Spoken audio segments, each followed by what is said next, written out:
This is the Hidden Killers podcast with Tony Bruschi and continuing coverage of the case against Karen Reed. Thank you, Your Honor. Good afternoon, sir. Good afternoon, sir. Could you please introduce yourself to the jury, spell your last name for the record?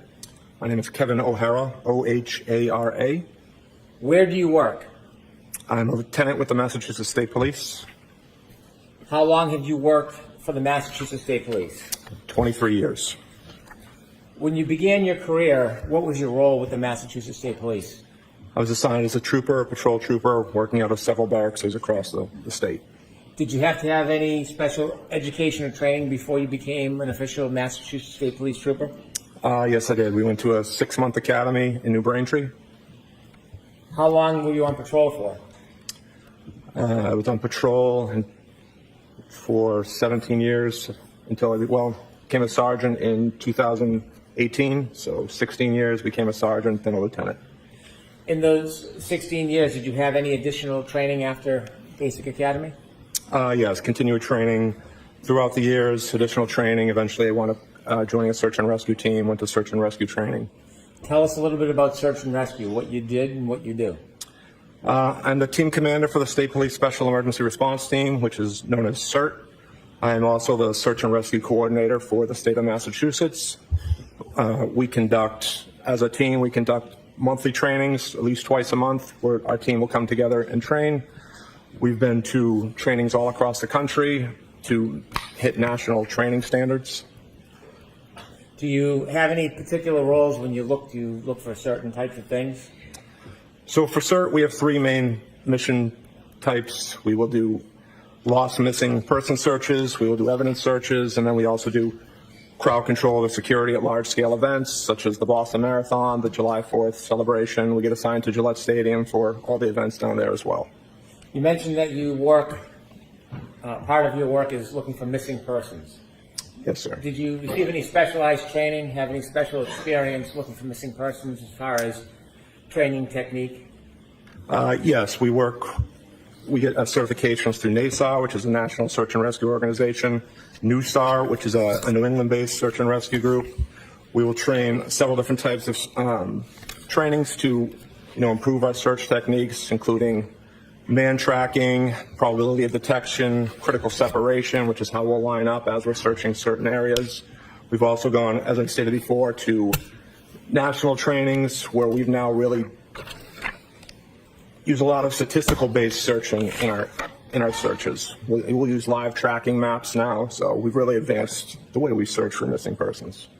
When you're searching for a missing person, is there a routine or does it depend case by case? We'll start off with a set normal way we'll deploy. More than likely, we'll start with a canine, searching high probability of areas, trying to get people out as quick as possible. And then eventually it may turn into a line search or a grid search. You said that you lead the CERT team? That's correct, sir. How many CERT teams are there with the Massachusetts State Police? Just one. How do you decide what different cases or situations to get involved in?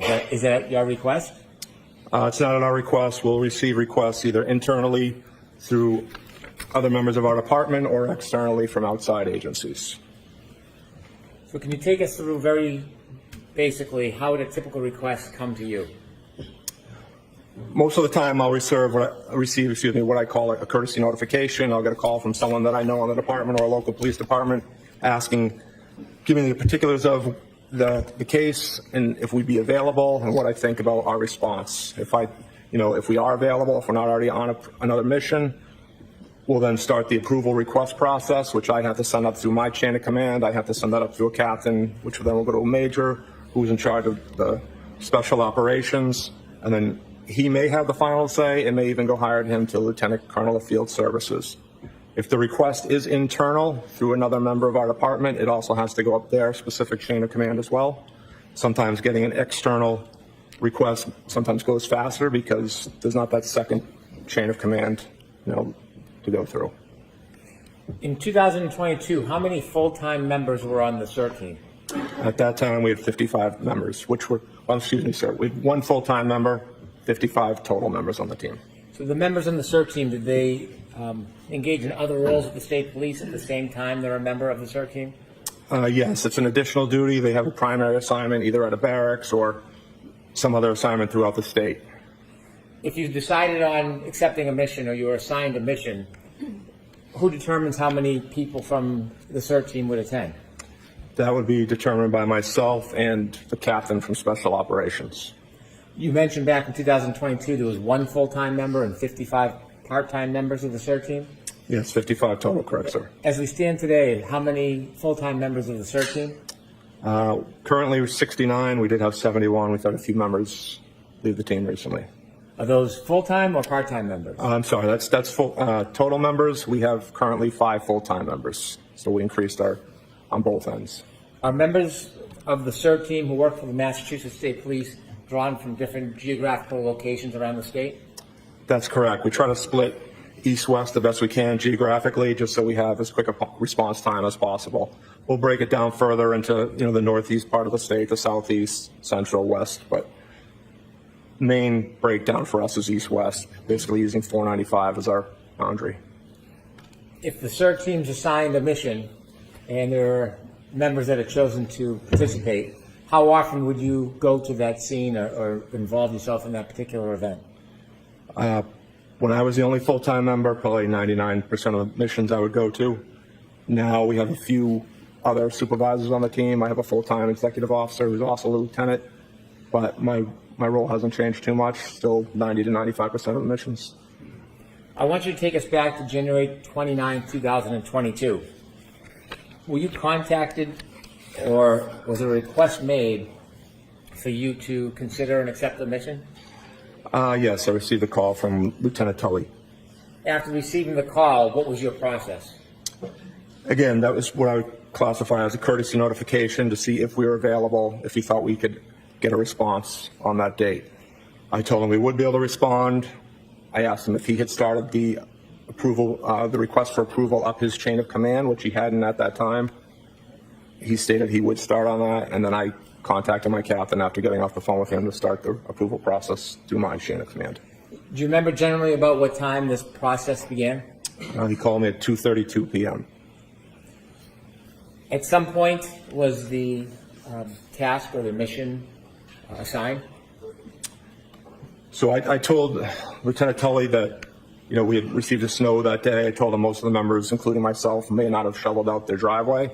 I told him at best case scenario would be an hour plus response time, depending on how long it would take people to shovel out their driveway. So at 2:53, I contacted one of the West team members, a sergeant from the West team, to have him send out an alert to our full team, just to build an availability list to see who was available. So at 2:53, that got sent out to the entire team. At some point, were you able to acquire or compile a team? Yes, Sergeant Simpson was able to put that list together. And what time did you start to begin your way towards Fairview Road? At 3:48, we sent out an alert for the activation of our team, including notifying the team which members would actually be responding. I had just finished shoveling my driveway. By the time I changed into my uniform, got all my equipment together, I left my house at 4:13 p.m. When you left your house, were you in an assigned cruiser or a personal vehicle? Assigned cruiser, sir. Is there tracking of assigned cruisers? Yes, there is. Could you share with us how that works? So each cruiser has a automated vehicle locator or GPS system. It tracks everywhere you go, marking every time you stop. And did the vehicle you were driving have that system? Yes, it did, sir. Before you left to head towards Fairview at 4:13 p.m., had you already defined what the mission was going to be? Yes, I knew we'd be conducting an evidence search. Did you have any idea of how you were going to do that? Yes, I spoke to Lieutenant Tully just to get an idea of the area we'd be searching. I determined how many members we would need to respond to that search, which at that time I figured we would need 8 members to respond. Normally, as the team leader, I'll function more of an incident command role behind the team, documenting some of our efforts. So we dispatched 8 members to the scene. Unfortunately, due to the snow, one of my members was not able to respond, so we only had 7 members officially arrive on scene, including myself, which changed the dynamics a little bit of our search, but nothing major. How did it change the dynamics of your search? Well, like I stated, normally I would stay behind the line of searchers, documenting what they do, more of as a command role. But because we were one member short, I wound up participating in the search, more hands-on than maybe normal. Did you ultimately actively participate in the search firsthand? Yes, I did, sir. Tell us about when you first arrive at 34 Fairview and you get out of your cruiser. What's the weather like at that point? Still snowing. What's the temperature like? Very cold. Visibility?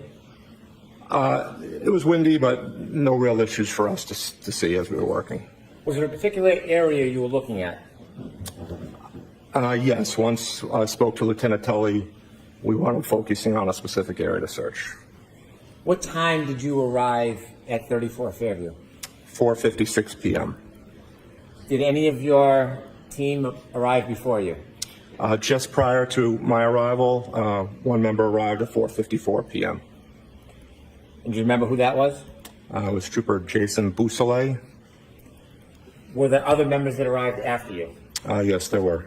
Did you wait until the entire team was there before you began? No, we did not. The other members that arrived, do you remember who they were? Yes, I do, sir. Do you happen to remember when they arrived? Yes, I do, sir. Could you share that with us? Trooper Blake Bearden arrived at 5:21 p.m. Sergeant Charles Luis arrived at 5:24 p.m. Sergeant Michael O'Brien arrived at 5:24 p.m. Trooper Scott Viscardi arrived at 5:34 p.m. and Sergeant Anthony Carrier arrived at 5:41 p.m.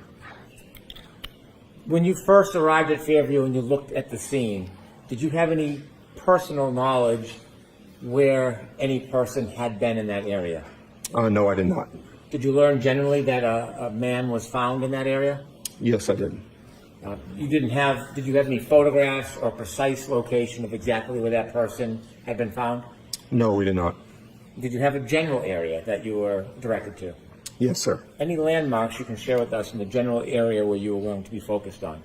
There was a flagpole in front of the residence. There was also a fire hydrant in front of the residence.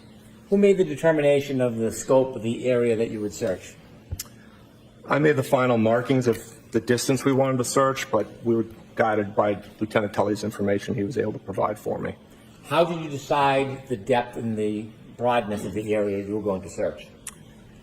He informed me that there was a vehicle involved in the incident. He told me where that vehicle had been parked. So we wanted to make sure we started prior to where that vehicle was parked, which was almost adjacent to the front door of the house. If you were to look at the house we were at 34 Fairview Road, you don't say there was two front doors, a main front door and then a secondary front door at, closer to the garage, whether that's a mudroom or a den. So he stated the vehicle was parked almost directly across from the main front door, which again, looking at the house, that's on the left front door. So we marked off that as our starting location, and we wanted to search down to the fire hydrant. Were you looking randomly, or was there any specific items you may have been looking for? No, we were instructed that it was believed that the vehicle may have had a broken taillight, so we were looking for taillight pieces. We also were informed the victim in this incident was missing his shoe, so we're going to be looking for his sneaker as well. What tools did you and your team bring to begin the search? We brought shovels. We also brought push broom. I brought a couple of garden rakes, and we also were all equipped with headlamps, hiking lamps that you would wear. Were the headlamps the only lighting you had for the search? Once we began the search, we wound up turning a few of the cruisers around just to put some extra headlights on the scene. Were the cruisers parked so they were facing the yard? They were parked on the street, just covering the street, so not angled towards the yard at all. I want to ask you some questions about the tools you brought. You said you had shovels, some garden rakes, and brooms? Yes, sir. What was the purpose of the brooms? Just to help us sift through the snow very carefully. We wanted to be slow and methodical as we went through the area. How about the shovels? Were you concerned that if you used the shovel, you could hit an item and break it? Yes, but we went as slow as we could, layer by layer, as we moved down throughout the snow. When you use shovels, were you digging like you would dig vegetables in a garden? No, sir. Could you explain a little bit about the process before we get into the actual search of how you as a team would look through snow? Would you just pick it up and turn it over, or was there a process in place? No, eventually we wound up going again. Our searches, we'll call it a grid search, but it's a line search where we're all lined up. Again, talking about critical spacing. If we're searching for a particular item on a search, we may use a replica item to say, okay, how far can each member be away from each other? Because this was such a small search area, our members lined up almost shoulder to shoulder.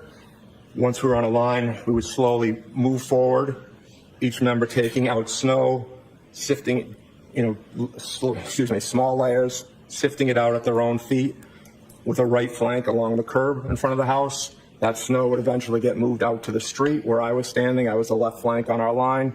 I would then re-go through that snow, make sure we didn't miss any items or by accident carry an item that we were looking for over towards the middle of the street.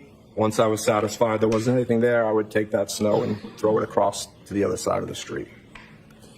Before you began the search, did you have a chance to look around at the surroundings, including the street, the berm separating the street from the yard, and the area you're going to look at? Yes, I did, sir. Did you see any evidence that there had been any plowing before you arrived? Yes, the plow had come through the area. The plow had not gone curb to curb, so we had a good 3 to 4 foot embankment coming off each curb. So at that embankment where the snow had come to, there was higher levels of snow before it dropped down to the normal snow depth that the rest of the area had received. Could you describe a little more simply what you mean that the plow didn't go curb to curb? So again, the plow had probably only done enough distance for maybe 2 vehicles to safely pass each other, not enough to go all the way to the curb on each side of the street.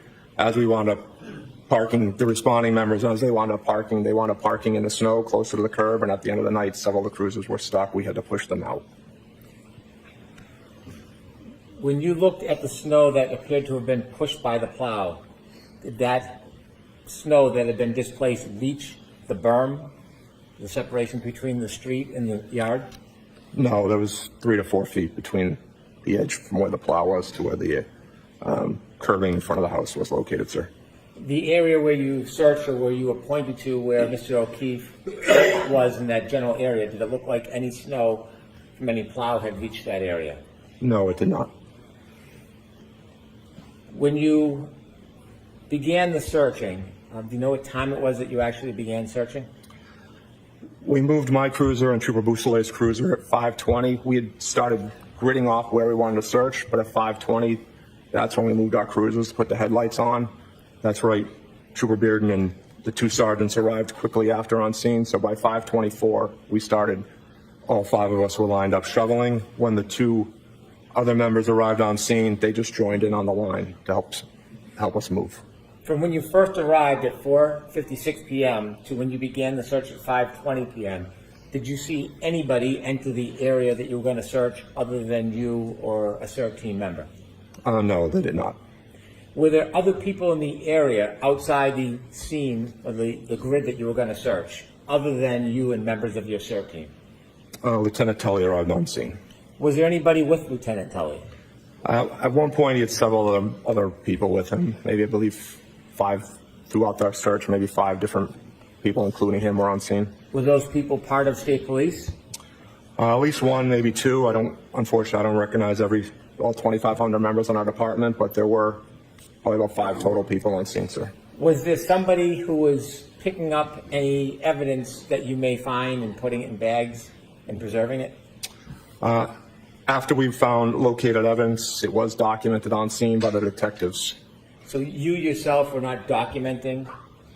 No, and again, that's maybe a little change in the dynamics. If I had been more of an incident commander role, I probably would have documented time, location, again, for our internal records. The primary record will always be at the hands of the detectives. But because I was actively searching, the detectives handled all documentation. Did you see somebody from the state police putting evidence in bags after it was pointed out to you? Yes, sir, they did. When you began the search, what part of the street or yard did you begin with? We started where we were informed the vehicle was parked, which again was by, almost directly across from the front door of the house, and we began working south towards Chapman Street. During the process of the search, if somebody were to find a piece of evidence, what was the process? What would happen? He would notify myself and Lieutenant Tully, and we would stop our operation until that was documented by the detectives on scene and collected. Do you know what time the first piece of evidence was found? I believe it was 5:45, sir. Do you remember what the first piece or item that you or the search team found was? It was a piece of taillight. So I'm showing you two photographs. You recognize what is in them. First one, Yes, sir. what is that? It is a piece of clear lens from a taillight.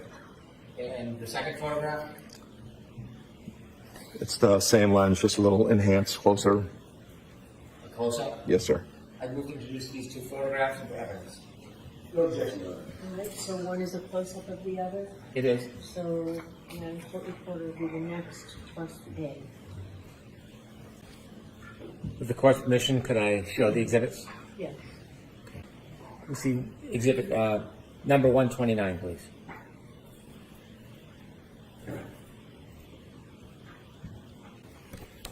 All right, I'll move on at this point.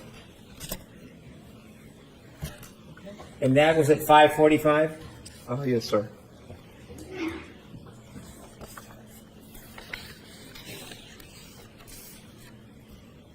At 5:50, do you know if another item was found? I don't know the specific times. I know the first piece was 5:45, but again, I didn't handle the documentation, and I've not seen the evidence log. Okay. Inevitably, did you or your team find an item of clothing? We found the sneaker. Yes, sir. A sneaker? Yes, sir. Can you describe where the sneaker was found? Sneaker was flush up against the curb, and it was inverted upside down. Was there anything in the sneaker? There was snow on and inside the sneaker. May I approach? Yes. So I'm showing you three photographs. Do you recognize the first one? Yes, sir. That's a photograph of the sneaker we recovered. And where is it located in reference to the burn? It's directly up against the curb. Can you show, take a look at the second photograph, please? What do you see? It's a close-up picture of the same sneaker we located. And the third photograph, please. Again, just a close-up, different angle photo of the sneaker we located. Thank you. All right, remove these three photos of evidence, please. Could we get a more of a close-up, Ms. Gillen?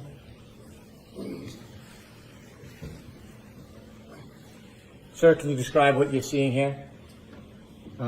That's the sneaker we located up against the curb. You can see the snow in the background, and that's the flagpole in front of the house. You can see it's still snowing at this time. Could we see 121, please? And sir, can you describe again what that is? Just a close-up photo of the sneaker we located up against the curb. Is that curb the black area to the right? Correct, sir. How high is that curb? Not sure, sir. Several inches. 122, please. You would describe the photograph with a sneaker with snow in it. Is that photograph? Yes, it is, sir. Okay, thank you. You can take that down. That night, do you recall there was any other pieces of taillight recovered? I believe in total we located maybe 6 or 7 pieces of taillight. May I approach your Honor? Yes. Sir, I'm handing you three photographs. Thank you. Do you recognize the first photograph? Yes, I do, sir. And what's in that photograph? It's a piece of red taillight that we located. Could you look at the second photograph, please? Yes, sir. What do you see there? It's the same piece of taillight that we recovered, just a close-up version. You can see the molding of an overturned shovel. That piece of taillight actually came up as one of our team members was shoveling. When he overturned his shovel, the piece of taillight was there, and you can see the actual molding from his shovel. And the third photograph? That is another piece of taillight that we located at ground level. A different piece? Yes, sir. Let's stick with photographs 1 and 2.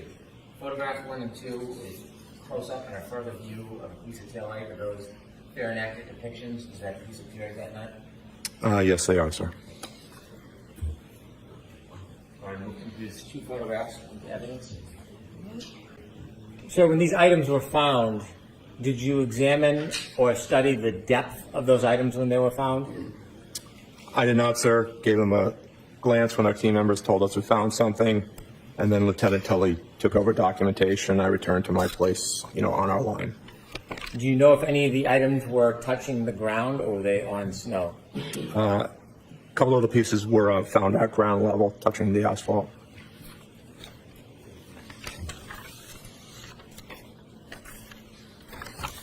And you said there was another item found that we just talked about? A separate piece of taillight? Yes, that photo you showed me was a separate piece of the taillight we located, sir. Any approach? Yes. Showing you two photographs. Could you look at the first photograph? Yes, sir. What do you see? Piece of taillight at ground level. And if you could look at the second photograph, what's that? It's a close-up enhanced view of that same piece of taillight. So it's just a different view of the same piece of taillight? Correct, sir. Is that a fair and accurate depiction as that piece of taillight appeared that night? Yes, it is, sir. I'll remove these two into evidence, one photograph and a second will be a closer-up view. No objection. Okay. While you were conducting the search, did anybody but your team, Trooper Tully, the person who was documenting the evidence, did you see any other people who were not law enforcement in the area? At some point during our search, the media arrived on scene, began filming us or taking photos. Was there anybody from your department or a different department that was managing the crowd? No, there were members with Lieutenant Tully that I believe were not state police members, but I wouldn't know how to characterize what their job description was. So. At any time, did anybody enter that area or scene, the grid that you and your members were working on, other than your group and Trooper Tully and the people with him? No, correct. Once we marked off our area, no one came forward of our line. That whole search area was fresh, undisturbed snow as we moved through the area, and no one moved past our line. Even when Lieutenant Tully and the member who works in his unit came to collect the evidence, they didn't move past the point we had searched up to at that time. Why were you so careful about anybody coming onto your grid? We don't want to disturb our scene, but we also don't want to move forward unless we're all moving together, acting in unison. Given you had brushes and rakes and shovels, did you get through every piece of that area? We didn't go all the way to where I had marked off originally, because after we found everything that was collected, we had gone approximately 8 to 10 feet without finding any other evidence. Lieutenant Tully and I had a discussion. I think we determined we found everything we were going to find that evening, and we decided to suspend the search. Was it a search that took up the whole front yard and street of that area? Our focus was on the street. We really didn't touch the front yard at all. We started to go over the curb at one point to see if we could search the grass area, but we could not properly definitively say we were searching it well. As we started to move the snow, we couldn't really differentiate down to the grass level. How hard was the ground? It was cold, frozen. The ground was frozen? Sir.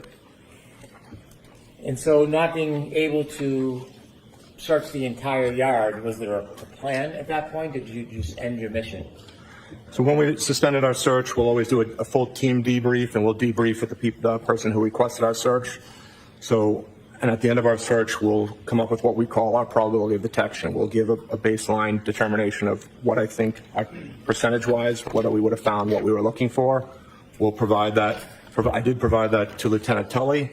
Told him there was a good chance we did not locate everything that evening, and we offered to return at a later date or time at his request.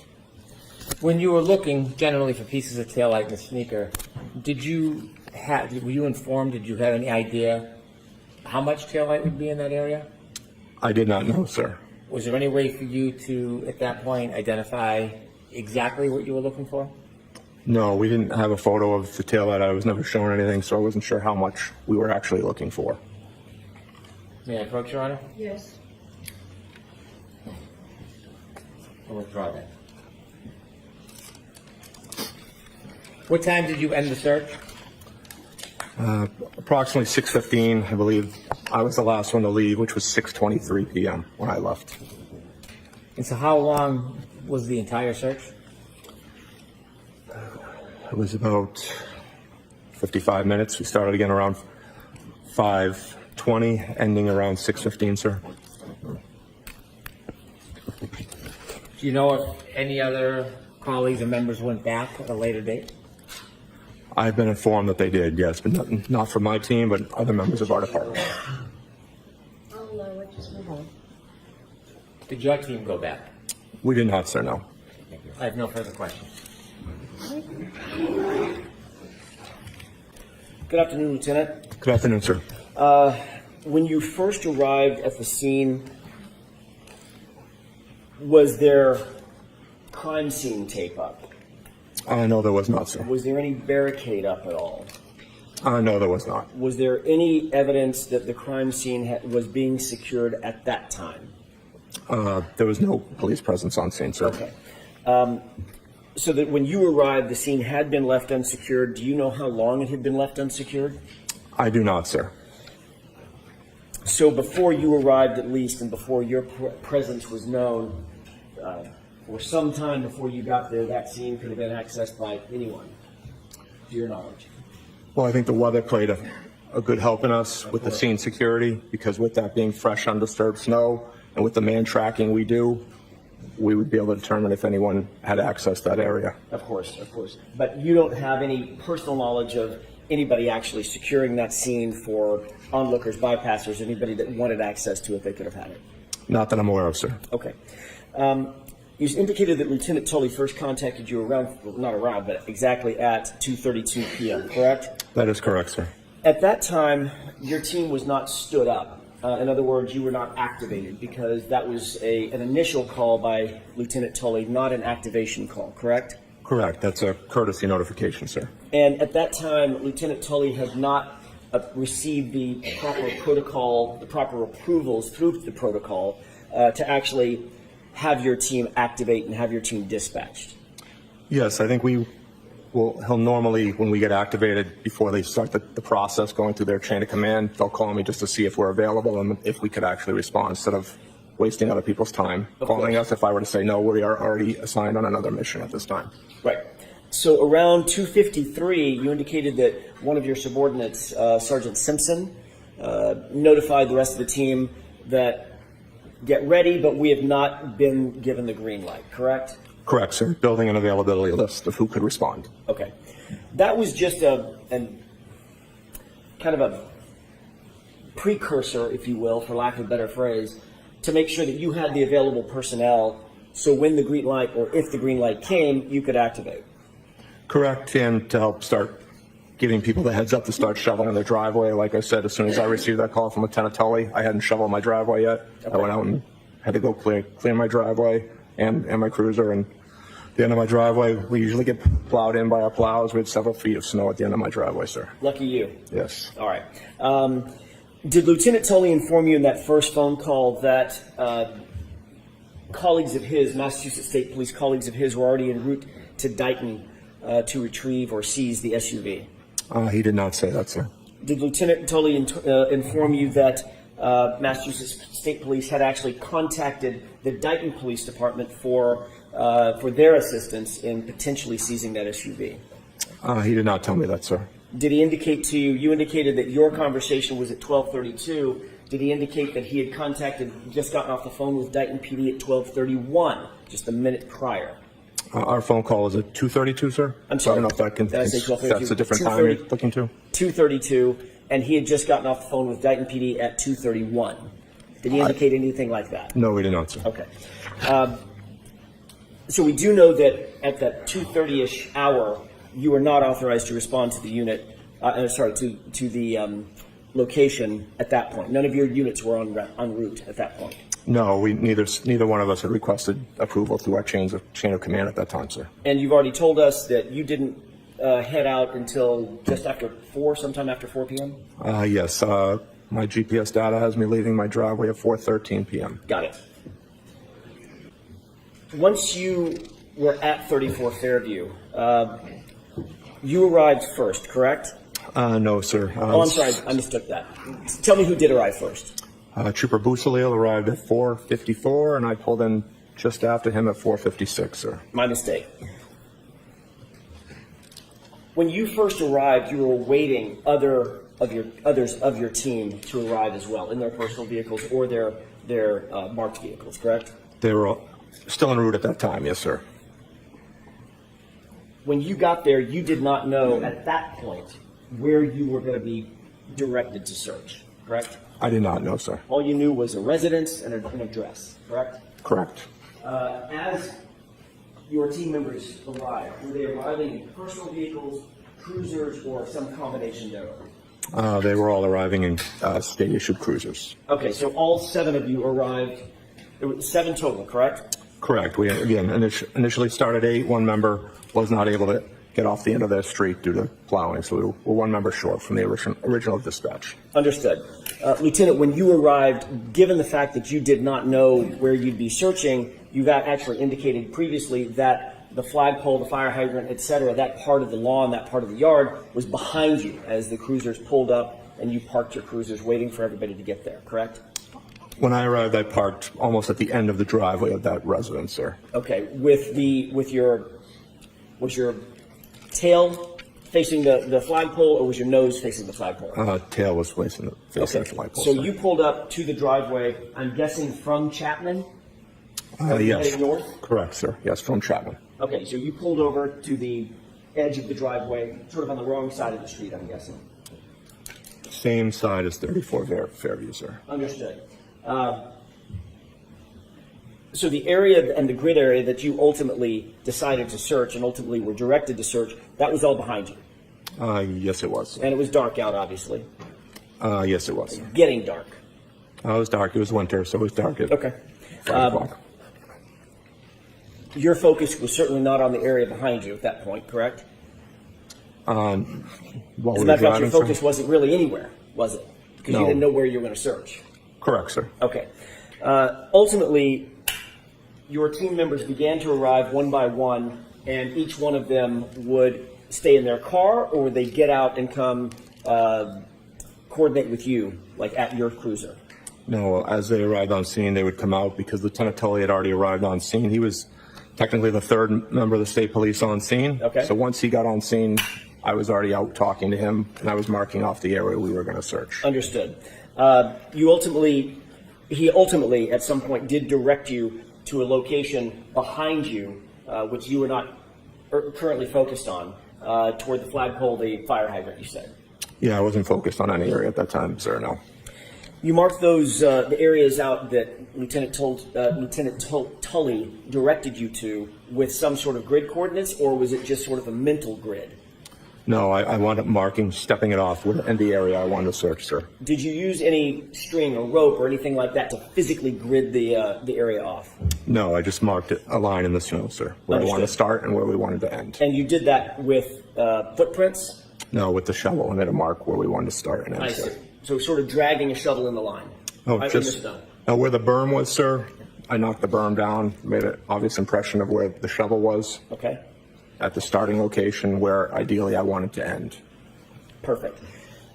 You indicated that the area that you were searching was relatively undisturbed snow. You said that in direct examination, correct? It was undisturbed, yes, sir. But the street, everything from the berm in, the street had been plowed, correct? To a point, yes, sir. All right, and so that would be disturbed snow. Yeah, to a point, yes, sir. And what was the point? To where the snow that got plowed in it all rose up just like the end of your driveway would. There was a good 3 to 4 foot high barrier on each side of the street.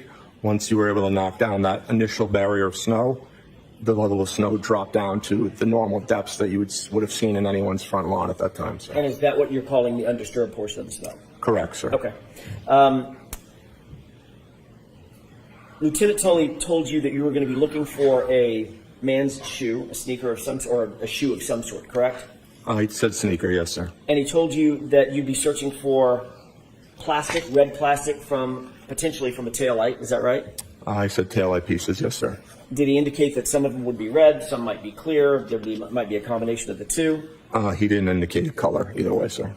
He did direct you to where he believed you should search. It was his direction that sort of gave you your grid coordinates, correct?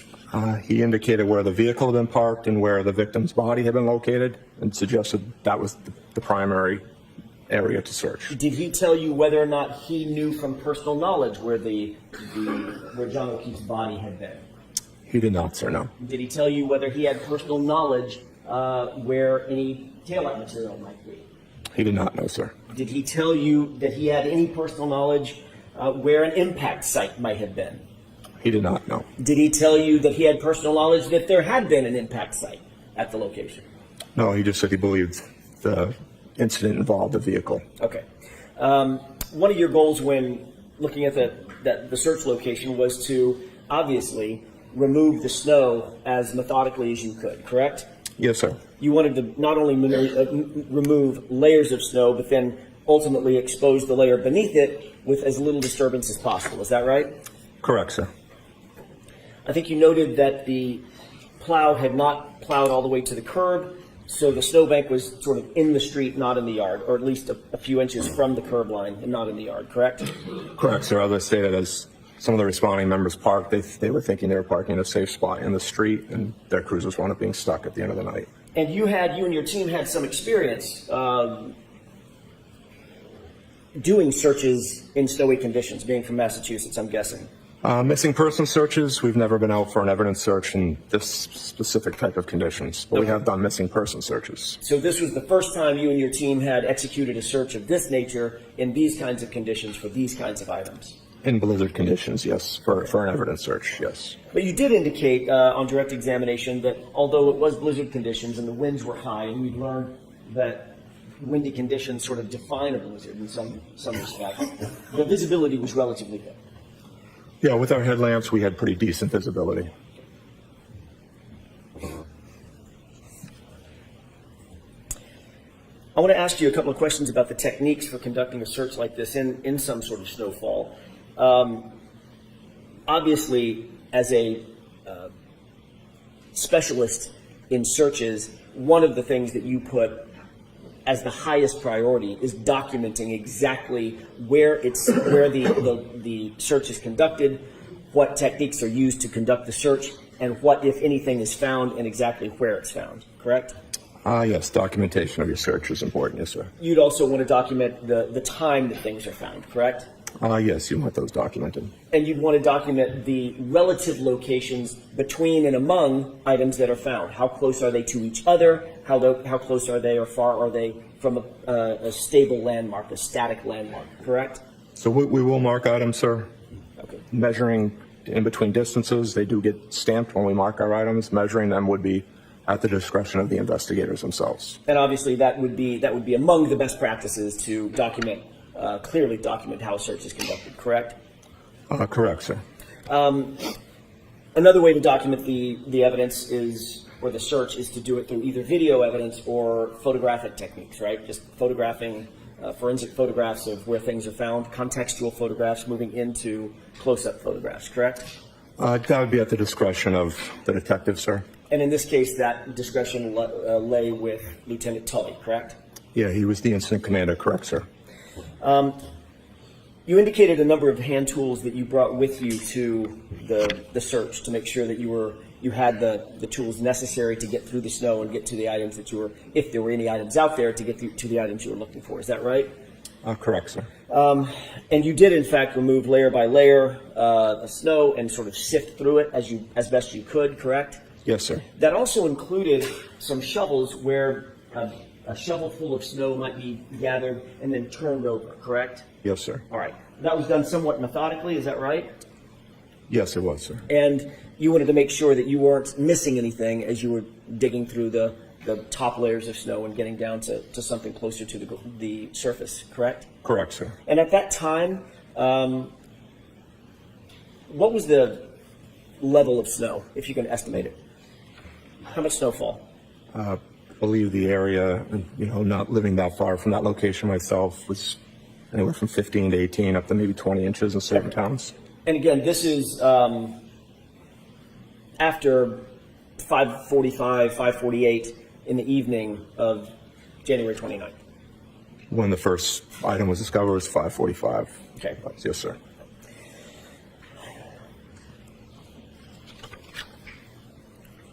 Obviously, a search of this complexity and with this many individuals and with those conditions required some level of significant coordination by you and your team, correct?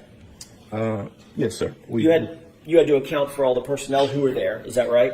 Correct, sir. That included, I'm going to go through a quick list: Bearden, Beausoleil, Carrier, Luis, O'Brien, O'Hara, you, and Biscardi. Is that right? Yes, sir. So there were 7 individuals, as well, Lieutenant, as 7 vehicles to account for, to make sure you're not driving over the wrong areas, walking over the wrong areas, standing over the wrong areas, correct? Correct, sir. And not only did you have to account for those 7 officers, each of whom arrived in their own vehicles, you also had to make sure that those vehicles were positioned in the right spot to make sure you don't drive over the area that you need to search and might be impacted by your cars, correct? Yes, sir. After Lieutenant Tully arrived on scene, the remaining cruisers never came past the initial location of where we believe the incident occurred. Before he came on scene, the cruisers that were there were down toward the driveway, closer to where you were, and you, of course, were positioned with your back to the location that ultimately was searched, correct? Yes, sir. That was 2 of the 7 cruisers, yes. Okay.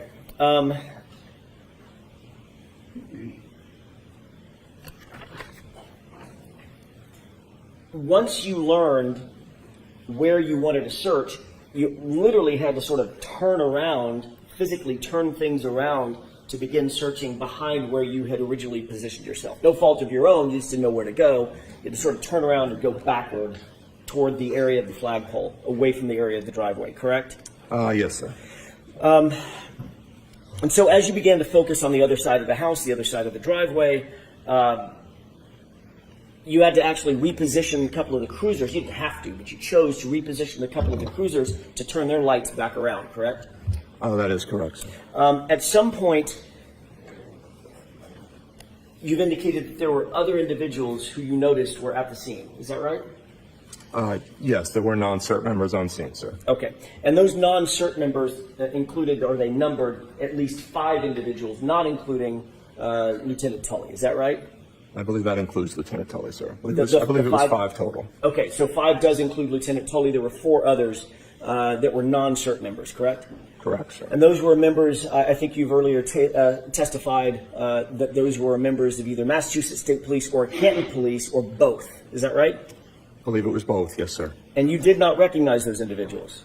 I recognized one of the state police members. I believe a second one was also a state police member that I'm not familiar with. Okay. And then 2 other members that I believe were Canton Police, but again, not familiar with them. And these individuals were, obviously, it's dark. You're not paying attention to them. You're not paying attention to what they're doing. They probably have hats and hoods and gloves on, I'm guessing. Well, they didn't arrive on scene right away, so we were already well into our search before they even arrived on scene. The only one who was on scene originally was Lieutenant Tully. If you weren't paying close attention to those 4 officers, those additional 4 officers, how do you know exactly what time they arrived on scene? They weren't in the area we were searching, so they came on scene after we were already on our line searching, sir. So they may have been in the area, but you didn't see them until your line search had already begun, and you made note of them, correct? Correct. I don't know the exact time they arrived on scene, sir, but they weren't on scene when we started our search. Or they weren't in your vision when they started their search? No, they were on scene, sir. Okay. But you don't know, as you sit here, you can't say what time they showed up. I do not know, sir. And did they come at your direction? They did not. Did they come at the direction of any of your staff members, any of your colleagues? No, we did not request them, sir. Okay. So they were there for some reason other than why you were there. That's correct, sir. These individuals, you noted they were either from, I think you said 2 from Massachusetts State Police and 2 from Canton Police, correct? Yeah, including Lieutenant Tully, probably three MSP and 2 Canton Police, sir. Okay. Excluding Lieutenant Tully, who was working very closely with you, the other 4 individuals, they were in full uniform or they were plain clothes? Plain clothes, sir. And your focus, once you began your search, once you stood up the team, turned your cars around, and realized exactly the grid where you were going to search, that's what your focus was on, correct? Yeah, I was focused on our search area, correct, sir. And when you're searching a line, for instance, if it's a line that extends to your right or to your left, the search that you're conducting is literally right directly in front of you, correct? Well, you're always looking left or right because you're staying online with your teammates, so you always have a full view of the scene you're searching, sir. Understood. I'm not saying that you look down and never look up again, but I'm saying that your focus, the main focus of your search, is directly in front of you. That's why you do a line search, so you can take small steps search in front of you, move forward, search in front of you as a line, as almost an entity, single entity moving forward, correct? That is best practice, yes, sir. That's how you make sure you don't miss an overturned leaf that you need to overturn, that there might be a knife under or a gun under or something like that, or a bullet casing, something like that, correct? Correct, sir. Or a taillight, right? Correct, sir. All right, so as your focus is, your world sort of collapses a little bit, your focus is in front of you, you're obviously working with your team members left and right, you're moving forward very, very gently, very methodically, very technically as you move forward and the whole line moves forward on that grid, correct? Correct, sir. So you're not necessarily paying attention to what's happening behind you, off in the distance, in the dark, to your left far, to your right far. That's not what your focus is on, at least at that moment, correct? No, sir. Our focus is forward as we're moving forward into our search area. Thank you. In addition to the 5 individuals, Lieutenant Tully included, and the other 4, there was also another person that made contact with you from 34th Fairview, correct? Yes, when we first arrived on scene, someone had exited the residence onto the front steps, front porch area, possibly, of that mudroom. I'm sorry, I didn't get it right. Of that mudroom, so that right door, the exit, the door closest to the garage, sir. Can you describe that person for us? It was an adult male wearing a hooded sweatshirt. Did that person approach you or one of your team members? No, he never left the front door area. Did he say anything to you or one of the team members? He asked if we were here for what happened earlier. We replied yes, and he turned and went back inside the residence. And as you sit here, you don't know who that person is. I do not, sir, no. But he's a male, I'm guessing middle-aged. It was not a child, sir. It was definitely an adult male, sir. Adult male wearing a hooded sweatshirt. Yes, sir. Thank you. You testified that you recovered. I have a hard time speaking. It's been a long day. I apologize. Let's try that again. You testified that you recovered a piece of plastic first before you recovered the shoe, or do I have that backwards? No, there was one piece of taillight located before the shoe, sir. Understood.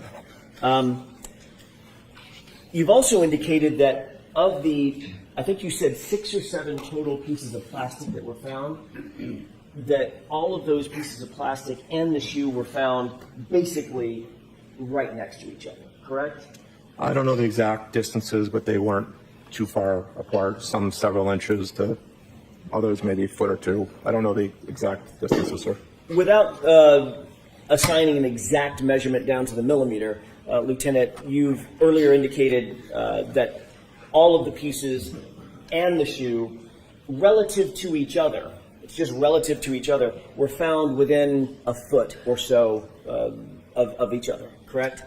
Eyeball, again, as the distance that I just said, sir, from inches to maybe a couple of feet. I know they all are geomarked with exact coordinates that, could be measured out at a later time, which, again, would have been at the purview of the detectives, but we did not measure them. Again, all eyeball that night.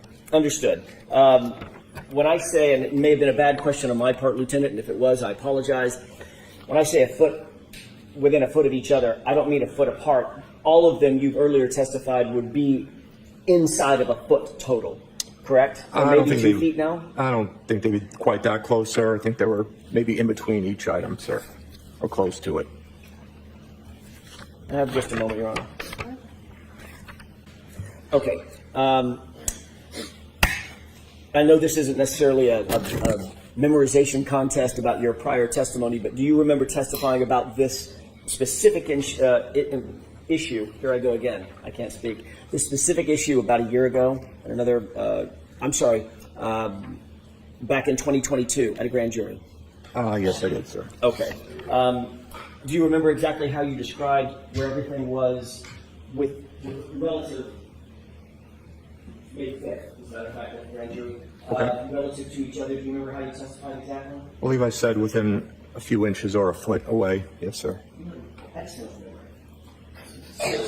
You've rattled off times and dates like I've never seen before. So it's exactly what you said. So within a few inches of each other, maybe a foot is what you said, correct?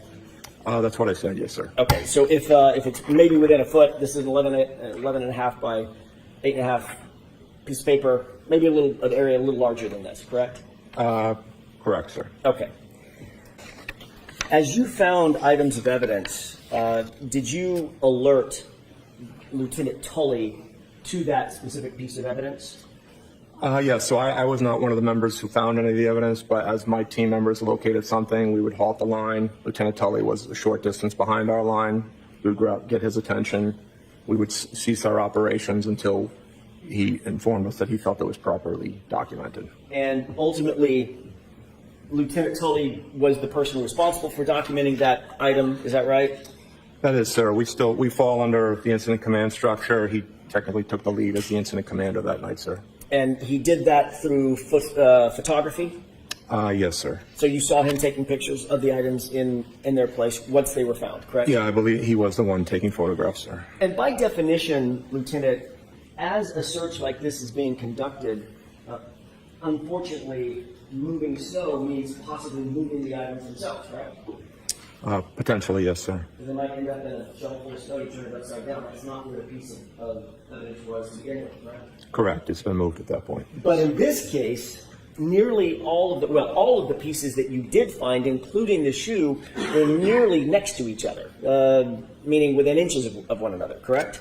I don't know the exact distance again, sir, ballpark eye distance, but again, that is why we provided the GPS coordinates of each location, because we did stamp those with a handheld GPS as we found items of evidence, and all those locations were turned over with our report to be measured at the desire of the detective, sir. Certainly, using that very impressive memory of yours, your memory back in May of 2022, May 5th of 2022, was that they were within inches of each other. I believe that's what I stated, yes, sir. Okay. Ultimately, you indicated that the search, after about 6 or 7 pieces were found, as well as the shoe, the search was suspended just after 6 o'clock, correct? Approximately 6:15-ish, sir, we stopped. We'd gone, like I stated earlier, we'd gone approximately 8 to 10 feet further south on the road without recovering any other pieces of taillight. We knew we had already located the sneaker, so we decided to suspend the search at that time until possibly a future date. And you were never called back out to the scene by Lieutenant Tully or anybody else, correct? No, we were not, sir. And did you become aware that over the next days and several weeks, there would be 40 more pieces of taillight claimed to be recovered at the scene? Did you become aware of that or no? I was aware other pieces were located. I did not know that was the number, and I don't know exactly when I became aware of that. It was probably much later on, possibly at this location when I learned that information, sir. And you don't know, as you sit here, you don't know whom it was that recovered those pieces, correct? No, I've never seen the evidence log, sir. And you don't know when those additional pieces were claimed to have been. I do not know. When Lieutenant Tully and you had a conversation about shutting down the scene, was Lieutenant Tully's comment to you after those first few pieces were found that he was, quote, very satisfied that you had recovered everything that you were going to recover from that night, from that search? Objection. Sustained. Mr. Brennan asked you about the conversation that you had with Lieutenant Tully to shut the scene down, to clear the scene, correct? Yes, so we conducted a debrief, and I gave him, again, as I mentioned earlier, we provide a probability of detection. I tell him what the chances are. I think we found our items we were looking for, and we determined to suspend the search. Do you remember testifying last year that Lieutenant Tully indicated that he was very satisfied with what was found? I don't know if I used the word very satisfied, but he was satisfied that evening that we had found everything we were going to find that night, sir. We have just a moment, Your Honor. Okay.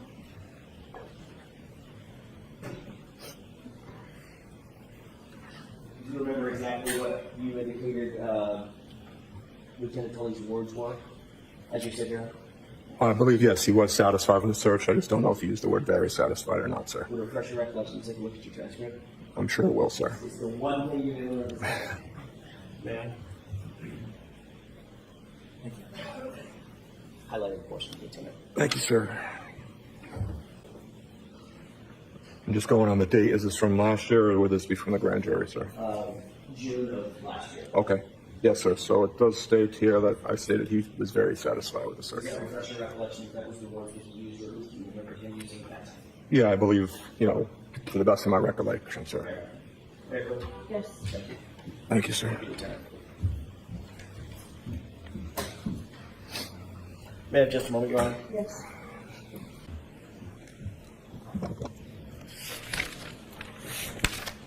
Lieutenant, there was one other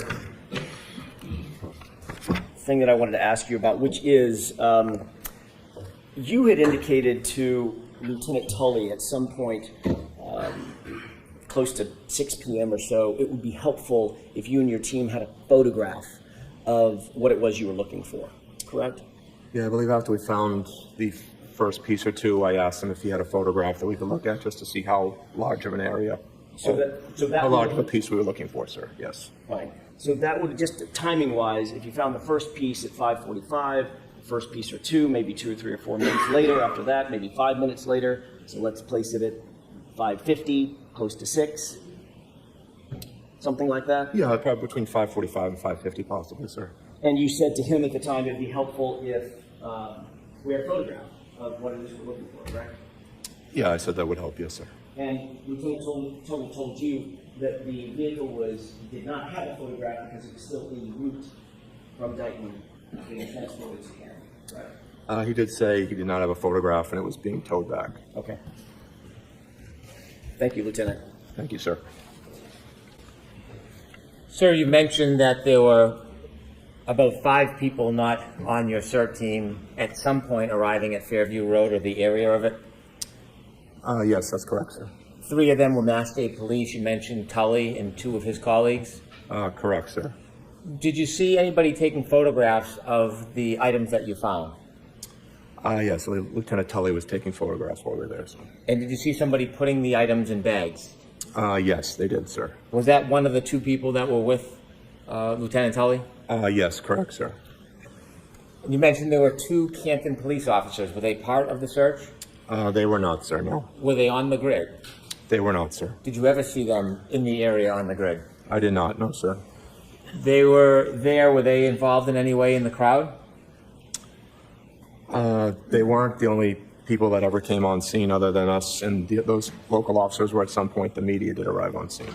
When you say on scene, is on scene different than on the grid? Correct, just in the general vicinity, sir. Did you know what the Canton police officers were doing?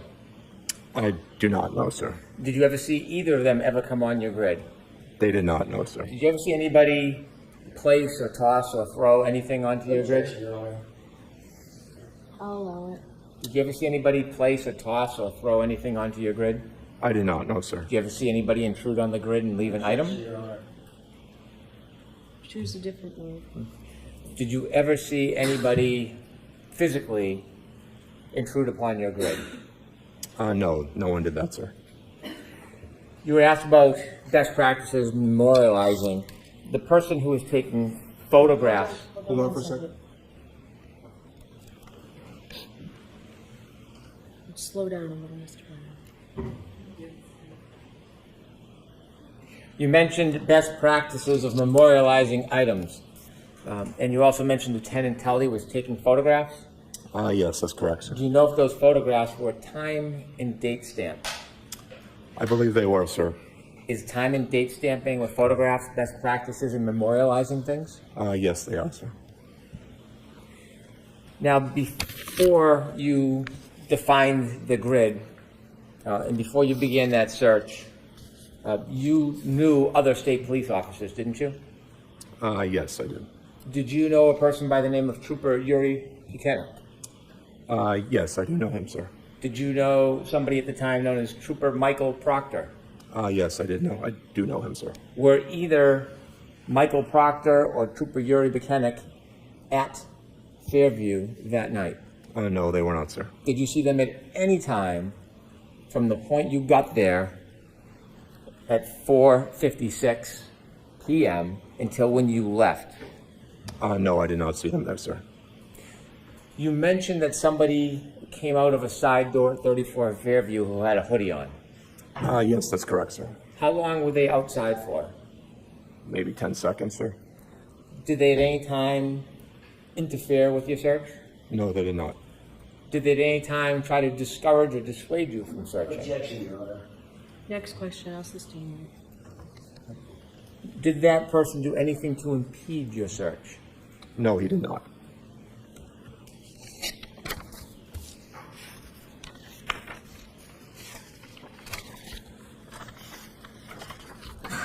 You were asked about your conversation with Trooper Tully, Yes, sir. and he mentioned, or you characterized, he was very satisfied that what you had found, everything you were going to locate at that time. That's correct, sir.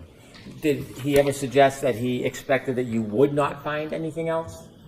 No, he did not. Did he ever suggest that there was no other trace evidence there? No, he did not.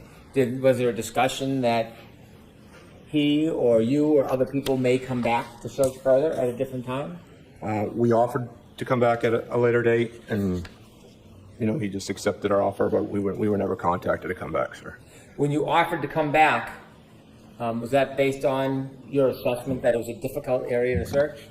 Correct. Again, as we talked about probability of detection, we'll base that on 10 different categories, give him a baseline percentage chance of it. Would we have found what we were looking for? I told him there was a good chance we did not locate all the evidence, asked him if he wanted us to come back at a later date, sir. And when you mentioned that you couldn't finish the search because of the grass, tell us a little bit about what made it difficult because of the grass. Even using the push brooms, we couldn't properly move the snow off the grass as we were moving it. And with the dark, even the headlamps, I didn't feel like we were clearing it enough to continue searching it. I think our best efforts would be to focus on the street, because I was more concerned about eventually the plow coming in, clearing curb to curb, and moving any evidence that was on the street. My thought was, if with the grass not being able to properly clear it, at least that would be contained to be searched at a later date as the snow melted. And given those assessments, is that some of those reasons why you offered to come back? Yes, sir. I've shown you some photographs you've identified about some of the pieces that you found or the pieces that you found that night. I'd like to show those photographs to the jury. Okay. If we could show Exhibit 73, please. Is that one of the photographs you identified earlier? Yes, it is, sir. Is there a chance, Ms. Gilman, that we could do a close-up of that? Can you describe what you're seeing? It's a piece of clear taillight. It's got rigid edges, some indentations on it, distinctive markings. Did all of the pieces you found have those type of markings on it? Not sure if they had those exact same markings, sir. I'd have to compare the photos. Was there different colors of pieces that you found that night? Yes, we also found pieces of red taillight as well. Could we see 73A, please? Is 73A a picture from further away of the same piece? Yes, that's what it appears to be, sir. Was it easier to see these pieces that night in person than it is in photos, or was there any difference in the ability to identify these pieces? Objection, Your Honor. Sustained. When you saw the piece from where you were standing, did it look any different than it does in this photo? No, it doesn't, sir. Could we see 75, please? In that picture from this perspective, can you see any pieces of taillight? There's a piece of red taillight in the left-hand side of that photo, sir. On a little bit of a mound? Correct, sir. Is that where that piece was found, on the mound? No, that's the photo, like we discussed earlier, sir, that came up with one of the shovels, and you can see, when you get close to that photo, you'll see the actual molding of the overturned shovel. So it was scooped up and then placed on that mound? Correct. As the trooper overturned it to start beginning to sift through the different layers of snow, that's where he deposited that snow, sir. Could we get a close-up of the left side of that picture, please? Can you see the shovel marks near that piece? Yes, they're directly behind it and off to the left. You can see the molding of the shovel. You can see a bit of a divot to the left of the red. Yes, correct, sir. Is that part of imprint from the shovel? Yes, it is, sir. Could we see 75A, please? Is that a closer picture of the same item? Yes. The imprint, does that give you a clearer view of the shovel you were speaking about? Yes, it does, sir. Could we see 76, please? Is that one of the photographs you identified earlier?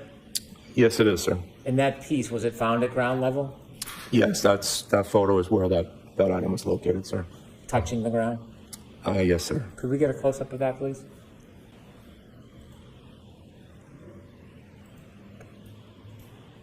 And if we could have 76A, please. Is that a picture of the same item? Yes, it is. Just zoomed in, sir.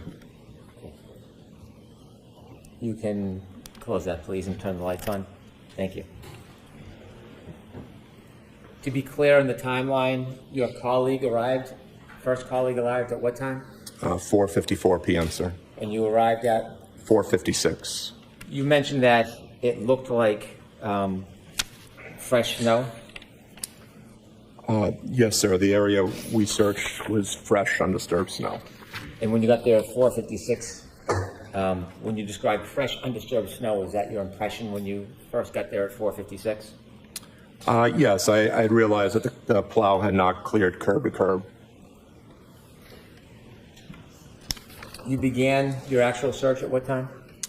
Right around 5:20, we wound up again. We moved a couple of our cruisers around just so to add extra headlights, extra lighting on the scene itself. And the first piece of evidence was found at what time?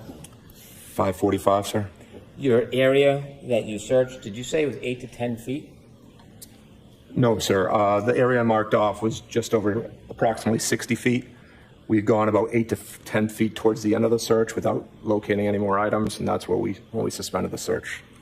How much of your focus was near the street area? Only 99% of it, sir. As soon as we got to the grass and realized we couldn't clear it properly, my main focus was on that street, just again because I was concerned about the plow coming through at a later time. You were worried that if you didn't finish the street, there could be some impact from plowing? Yes, sir. And did you say 99% was the street area? Yeah, approximately, sir. Thank you very much. Anything, Mr. Jackson? Yes, briefly. So the search went approximately 60 feet, That's the area I marked off, sir. and in that 60 feet, you started close to or adjacent to the front door, correct? Correct, sir. And in that 60 feet, you were doing the type of search that we described earlier, and you described earlier, about going just a few paces at a time and starting to move material out of the way to try to get down to the surface, correct? Yes, sir. All working together. Yes, sir. And you did not find 40 pieces of taillight at or near or on that street or the lawn or any place else, correct? Yeah, I don't know the overall number, sir, but And neither did your colleagues. correct, sir. We've never been notified how much has been located. The only thing that you found was concentrated in one area, maybe a foot or 2 feet in diameter. You said 6 or 7 pieces and a shoe, correct? That's what we located. Yes, sir. You didn't find a black baseball cap, correct? We did not know, sir. And in the photographs that we've seen, that's clearly not undisturbed snow, correct? The photographs are us moving after having moved the snow, sir. Some of it is y'all moving the snow. Some of it is disturbed snow on the street or at the curb, correct? After we had moved it, yes, sir. You indicated that Trooper Proctor and Trooper Buchnick, you know both of them, correct? I know who they are, yes, sir. Or know who they are. When Trooper Tully told you that the vehicle was en route and could not provide you a photograph at, let's call it 5:50 p.m., did he tell you that the vehicle had actually been secured at Canton PD about a mile and a half away at 5:35 p.m.? No, he did not say that, sir. Did you know through any other means that that vehicle was just a mile and a half away at 5:35 p.m. before you ever found the first piece of taillight? Did you know that? I did not know what time it arrived, sir. Thank you. Do you know what time Trooper Tully told you he did not have a photograph? It was sometime after we found the first piece, sir, so sometime after 5:45, sir. Thank you. All right. That's all I have. All right, Lieutenant, you are all set, sir. We approach. Okay.